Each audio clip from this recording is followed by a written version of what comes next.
اعوذ باللہ من الشیطان الرجیم، بسم اللہ الرحمن الرحیم۔ پیارے دوستوں کو السلام علیکم ورحمۃ اللہ وبرکاتہ۔ جب بھی آپ روزہ افطار کرنے لگیں تو یہ دعا روزہ افطار کرنے کے سے پہلے ضرور پڑھ لیں۔ دعائیہ کلمات سماعت فرمائیں۔ اللہم انی لک صمت و بک آمنت و علیک توکلت و علی رزقک افطرت۔ ترجمہ سماعت فرمائیں۔ اے اللہ، میں نے تیرے ہی لیے روزہ رکھا اور تیرے ہی دیے ہوئے رزق سے روزہ کھولا۔ دوسری دعائیہ کلمات سماعت فرمائیں۔ روزہ افطار کرنے کے بعد یہ دعا ضرور پڑھ لیا کریں۔ دعائیہ کلمات سماعت فرمائیں۔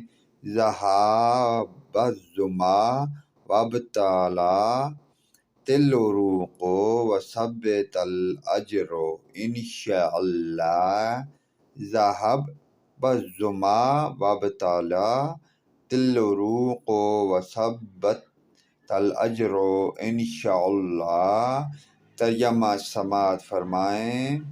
پیاس چلی گئی اور رگیں تر ہو گئیں اور انشاءاللہ تعالی ثواب ثابت ہو چکا۔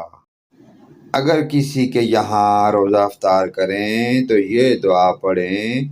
افطر عندکم الصائمون وکل طعامکم الابرار وصلت علیکم الملائکۃ۔ پیارے دوستو، ان پیاری دعائیہ کلمات کو اپنے والدین، عزیز و اقارب، رشتہ داروں اور پڑوسیوں اور حتیٰ کہ تمام مسلمان بھائیوں کے ساتھ شیئر کریں۔ اللہ پاک کی ذات ہم تمام مسلمانوں کو جزائے خیر عطا فرمائے۔ آمین ثم آمین یا رب العالمین۔